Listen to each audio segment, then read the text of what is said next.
Are we running? I'm waiting for it. Okay. I get a little more. I get a little more stream time actually.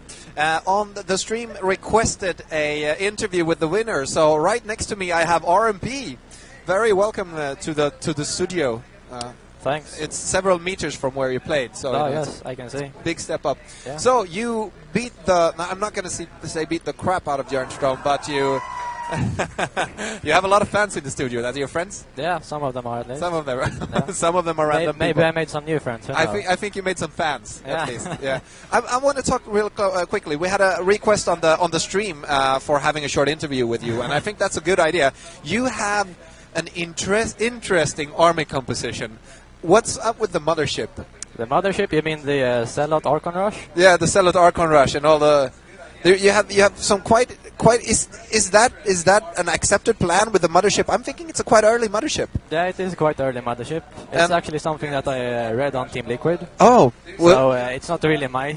It's not your build, so I can't really take the. No, you can't take credit for it. No. But then again, most builds are other people's builds. But how well does that work?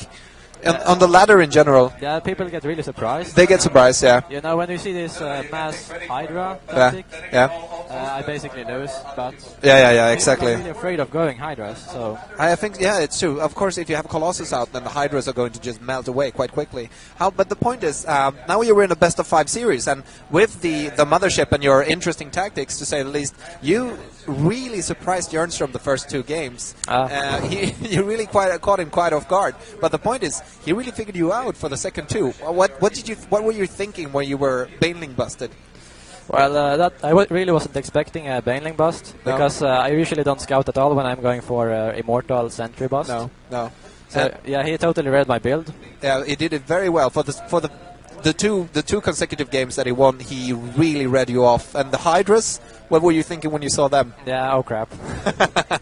You had no idea that was coming? No, I didn't. No? Okay. I was expecting like a usual Sword game. They just turtle and get Red Lord and Infestor, and then it's pretty much good game with that tactic because you got so much macro and leftover minerals and gas you can't really lose. Exactly. So the point is, what would you like to say about Björnström as a player?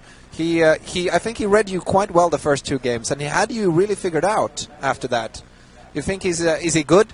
Yeah, he's definitely good. He's really good. I was really impressed actually by his reading you, just figuring you out.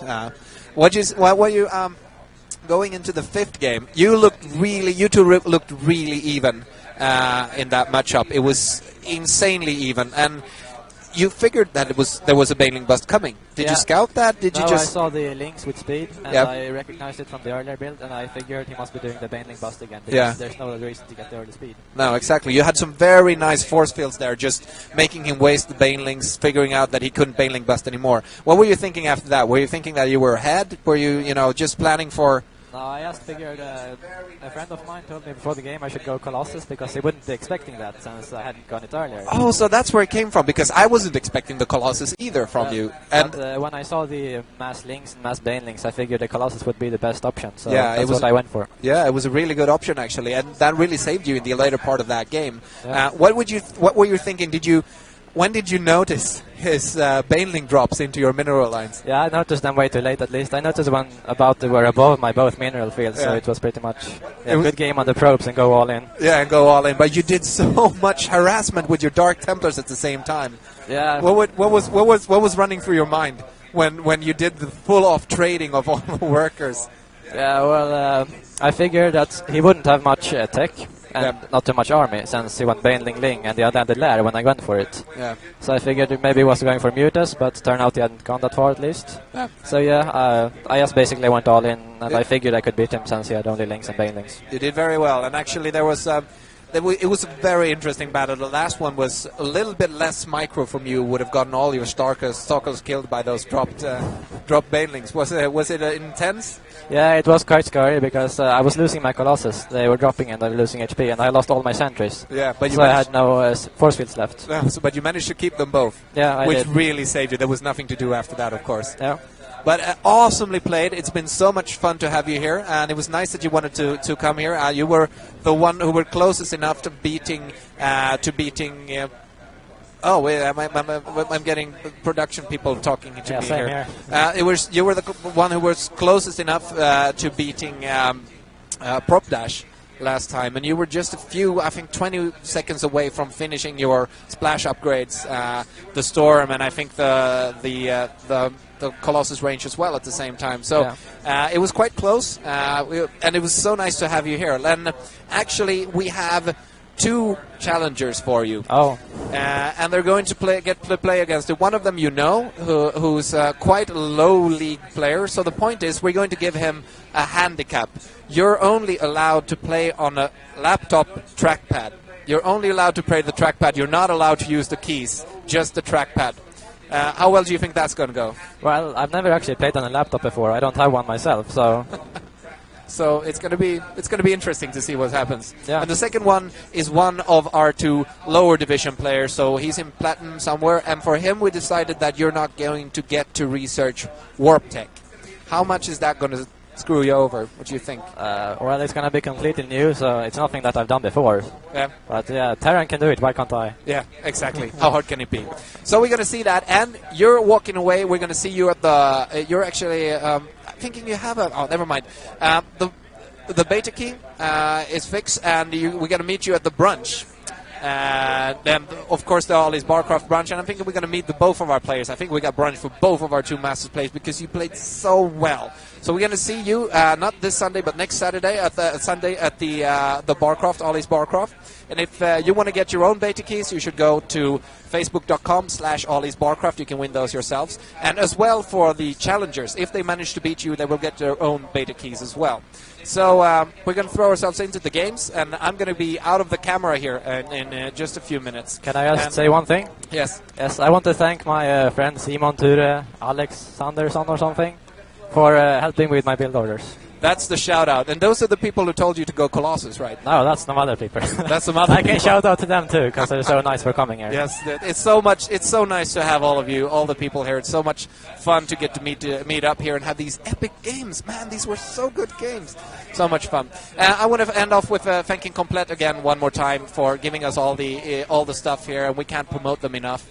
Without them, this would not be possible. And we're going to pop up with the challenges in just a few minutes. Thank you so much.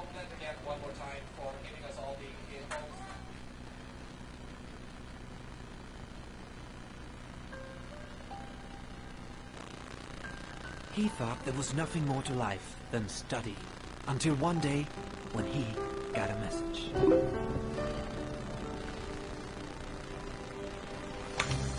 Hey man, have you heard about the new University Star League? University Star League? What's that? It's a new league in StarCraft 2 for all university students in Stockholm. Boy, but I'm not really that good. Doesn't matter. Will there be beer? Of course there will be beer. Where will it be It's held? going to be held at KTH. KTH? I gotta go check this thing out. And so he did. The very next day, he went to KTH to meet the crew and see where the finals would be held. It's incredible. He had to start exploring right away. This is the bar. This is where the Barcraft will be. So much room for casual gaming. This has to be where the main event is going to be. I wonder what it will look like. In his mind, he envisioned the final event. People saying, Wally, that's a Zerg. How do you do that? Oh, you just place a few evolution shakers. I've seen This is gonna be amazing. But something interrupted his dreaming. There you are. Come on, let me show you the crew. Oh, super. Welcome to the office. He followed Douglas, the project manager, into the office, and there they all were. There was Lisa, the project coordinator. Send me the files from yesterday. Charlie, the lead programmer. Up now, coding. Petter, the creative director. Not possible. a fluorescent kite. No. Marco, the documentations officer. Oh, hello. Aron and Elin, communications officer and public relations. You hold the baby? I have to tweet. No, I'm making money here. And Gustav, My internet's down again. the slightly eccentric IT manager. Ethernet cable. Thank you. There you go. Together, they are the crew for University Star League. The league that cares about gaming, about StarCraft, about students. But most of all, they care about you. University Star League. So much room for casual gaming.